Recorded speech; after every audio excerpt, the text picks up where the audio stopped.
El tema que nos ocupa hoy es la metodología de la investigación en economía aplicada. En este sentido, vamos a tratar de comprender cómo en un proceso de investigación en el área de la economía aplicada, cuáles serían esos elementos presentes en un proceso de investigación en esa determinada área de la ciencia económica. En este sentido, cuando establecemos una relación entre la ciencia económica y el proceso de investigación, tenemos que entender que la ciencia económica es un tipo de conocimiento específico dentro de las ciencias sociales, y para lograr realizar un estudio en ese campo del conocimiento económico es preciso seguir determinados procedimientos que nos permitan culminar con éxito un estudio en el área de la economía aplicada. En este sentido debemos tener claro que el método científico es el conjunto de procedimientos que se utilizan para obtener conocimientos científicos y económicos, en este caso particular en el área que estamos examinando, que es la investigación económica, y además del método científico ser un modelo de trabajo o una pauta general, debe orientar ese proceso de investigación. Es decir, que el método científico sería ese proceso orientador de, en este caso, de una investigación en el campo de la economía. En la actualidad se nota un interesante proceso de acercamiento de la ciencia económica con otras ramas de la ciencia por esa constante necesidad de incrementar el conocimiento económico de la realidad. La ciencia económica se ha ido formando mediante una acción integradora continua de distintas materias de conocimiento y áreas de investigación. Además, las exigencias de la sociedad y el desarrollo de la economía como práctica han hecho obligatoria esa independencia de la ciencia económica dentro de la ciencia en general. En este sentido, al ubicar a la ciencia económica en el contexto de la investigación, y en el caso más particular de la investigación económica, tenemos que entender que en el campo de la ciencia económica, el método científico, vamos a entenderlo como el conjunto de procedimientos que se utilizan para obtener esos conocimientos económicos. Y el método de la ciencia, ese método de la ciencia se basa en el caso particular de la investigación económica en dos elementos o tres elementos fundamentales, ¿no? En un constante tomar en cuenta la experiencia y los datos de la realidad, y en una constante preocupación por construir modelos teóricos y empíricos, es decir, a través de la construcción de esos modelos teóricos y empíricos, entendidos los modelos teóricos como abstracciones generales que sean capaces de expresar esa conexión con los datos conocidos, ¿no? Es decir, la conexión de la realidad, de los datos como evidencia y la teoría económica. Otro elemento en el proceder de esa investigación económica es el uso sistemático de la inferencia o el razonamiento deductivo. Debemos entender que inferir significa extraer consecuencias de un principio o de un supuesto. La inferencia opera dentro de la investigación en este sentido. Una vez formulada una hipótesis, se deducen de ellas posibles consecuencias prácticas que luego son sometidas a verificación. En este proceso de investigación económica, la ciencia económica debe partir de dos elementos fundamentales: la racionalidad y la objetividad, Con la objetividad se intenta obtener un conocimiento que concuerde con la realidad del objeto, que lo describa, que lo explique tal cual es y no como nosotros creemos que deba ser. Frente a la objetividad podemos hablar de la subjetividad. Lo contrario, la subjetividad sería que las ideas que nacen del prejuicio, de la costumbre o la tradición. Entonces, para poder combatir esa subjetividad, es preciso que los conocimientos puedan ser verificados por otros. Es decir, esa objetividad va a permitir que los conocimientos obtenidos o los resultados de una investigación económica puedan ser examinados desde un criterio universal, deben ser abordados desde la teoría, deben poder ser estudiados por otros. Y la razón, ¿verdad?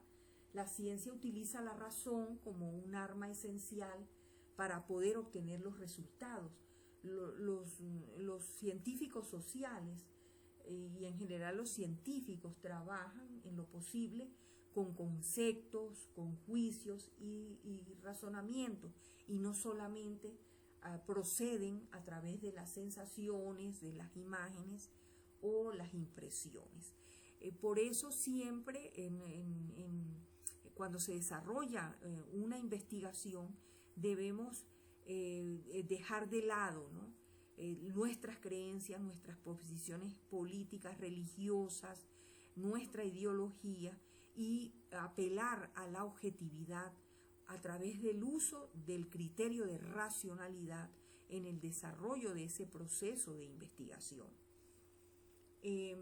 Esa racionalidad y esa objetividad que debe estar presente en la investigación, pues nos lleva a entender que para el desarrollo de esa investigación debemos hacer uso de las técnicas de investigación. Las técnicas de investigación son lo que en la mayoría de los textos de metodología se les entiende como los métodos de investigación, pero con una connotación más restringida. Significaría que es el camino a seguir para lograr vencer esos obstáculos que se presentan en el proceso de investigación y poder lograr el objetivo alcanzar en un proceso de investigación. Entonces, para tener éxito en un estudio, en un proceso de investigación económica y tener éxito en la utilización de esas técnicas de investigación, se debe tener en cuenta que se deben cumplir las fases del método científico, se deben enunciar preguntas de investigación bien formuladas, se deben establecer conjeturas fundadas y contrastables con la experiencia para dar respuesta a las preguntas, leyes o teorías y derivar esas consecuencias lógicas de esas conjeturas. Las consecuencias lógicas serían, como mencioné anteriormente, las leyes y las teorías que se puedan formular o derivar de ese proceso. Entonces, arbitrar técnicas para someterlas a contrastación y comprobar cuál es su relevancia e idoneidad. Llevar a cabo ese contraste para poder interpretar los resultados y estimar la verdad, esas consecuencias que se derivan, es establecer la verdad. Sabemos que en la ciencia no hay verdades absolutas. En la ciencia, los resultados que obtengamos de un proceso de investigación deben entenderse que son conjeturas que pueden ser sometidas a contrastación, a verificación, a falsación, y en qué medida son válidas esas conjeturas. Y por supuesto, si son válidas esas conjeturas, pues también resultarían válidas las técnicas y todos los resultados y los problemas que pueden originarse de ese proceso de investigación. Recuérdense que el proceso de investigación no siempre es un proceso que pues, comenzamos con una hipótesis y la comprobamos. A veces en el mismo proceso pueden surgir nuevas preguntas, nuevos problemas, nuevas hipótesis. Por esta razón, ¿verdad? Las hipótesis que surjan, que deben guiar la investigación, su función primordial es guiar la investigación, es delimitar el problema que se va a investigar según algunos elementos como el tiempo, el lugar, las características de los sujetos que se están estudiando y podemos mencionar algunas características de las hipótesis. Tienen que ser conceptualmente claras y deben ser específicas, deben ser objetivas, por lo que no deben llevar juicios morales o de valor, deben estar relacionadas con las técnicas disponibles para poder someterlas a través de la utilización de esas técnicas de investigación, para poder someterlas a pruebas. Esas hipótesis deben estar estrechamente relacionadas con el marco teórico de la investigación e inclusive derivarse de ese marco teórico. En este sentido, podemos identificar distintos tipos de hipótesis. Tenemos la hipótesis nula, la hipótesis conceptual, la hipótesis de trabajo y la hipótesis alternativa. En el caso de la hipótesis nula, debemos entender que cuando se trabaja con dos o más grupos, debe establecerse una hipótesis nula, que sería aquella que nos dice que no existen diferencias significativas entre los grupos. En el caso de la hipótesis conceptual es la hipótesis que se formula como consecuencia de las explicaciones teóricas aplicables a nuestro problema de investigación. En el caso de las hipótesis de trabajo, es la hipótesis que el investigador trata de aceptar como resultado de su investigación, rechazando la hipótesis nula. En el caso de la hipótesis alternativa, es cuando debemos rechazar la hipótesis de trabajo y por alguna razón no podemos aceptar la hipótesis nula, podemos utilizar las hipótesis alternativas que intentan pues, explicar el fenómeno. Entonces, en este sentido, las hipótesis vamos a entenderlas como las que van a guiar el proceso de investigación. Ahí también tenemos que, junto con las hipótesis, están las variables. Las variables sería todo aquello que puede asumir diferentes valores desde el punto de vista cuantitativo o cualitativo.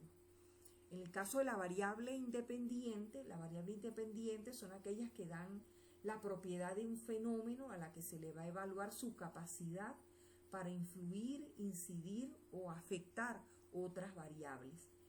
La variable independiente asignada o seleccionada es la que el investigador no puede modificar, pero desea saber si influye sobre la variable independiente, ¿no? En este caso estaríamos hablando, de que las variables independientes son aquellas que el investigador no puede modificar, pero se desea que pueda influir sobre la variable dependiente.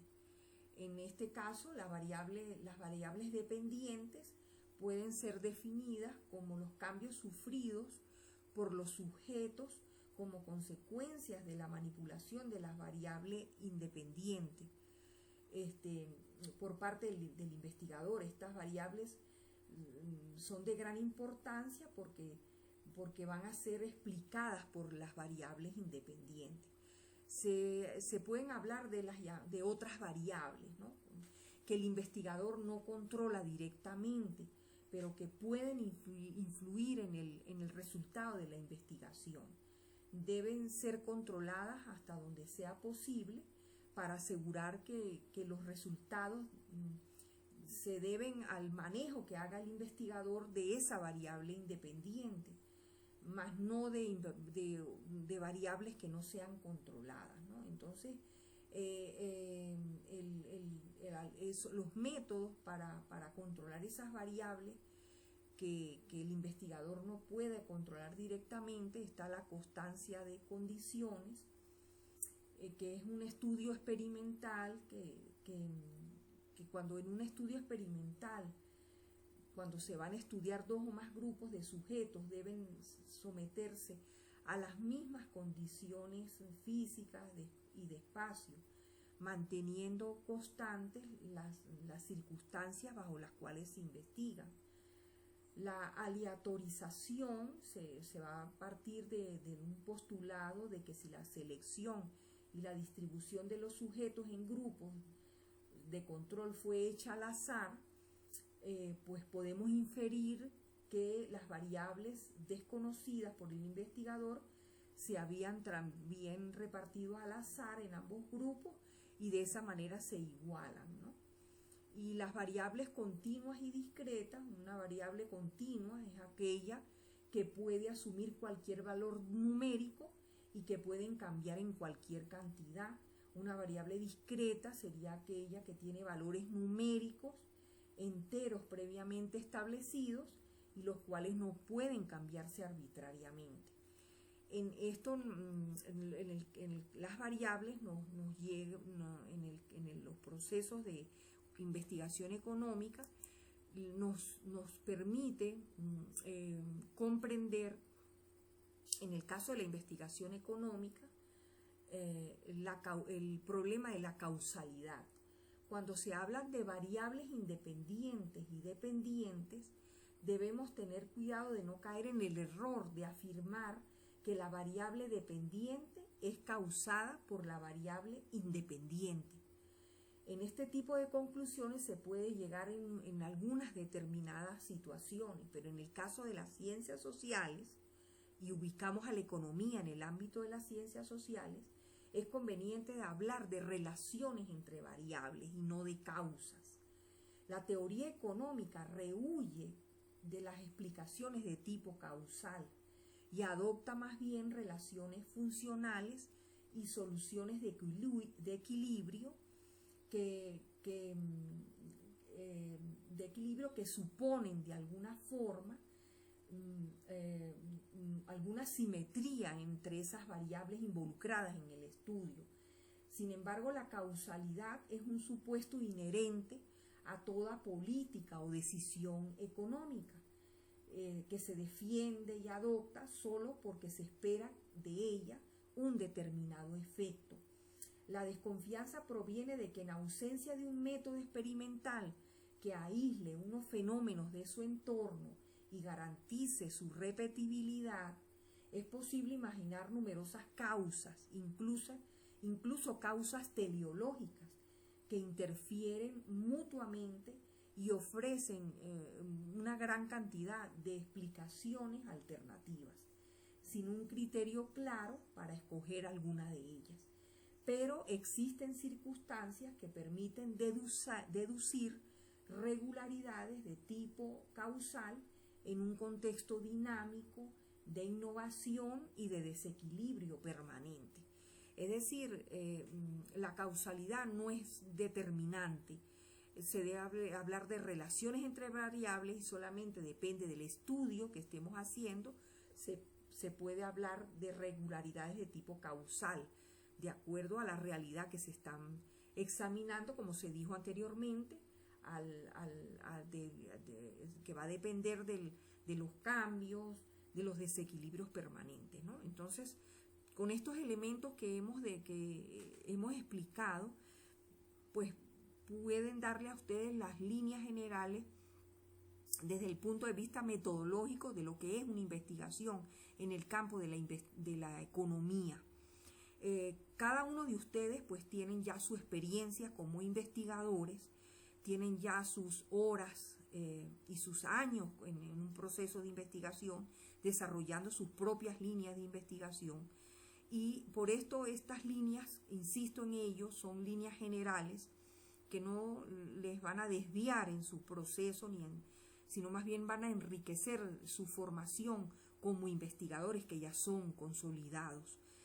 y espero pues que en estas orientaciones metodológicas generales puedan servir de guía en el caso específico del diseño, de la estructuración, de la escritura de la tesis doctoral, y que puedan contribuir en esos estudios en el campo de la economía aplicada que cada uno de ustedes está desarrollando, puedan orientarlos y poder tener una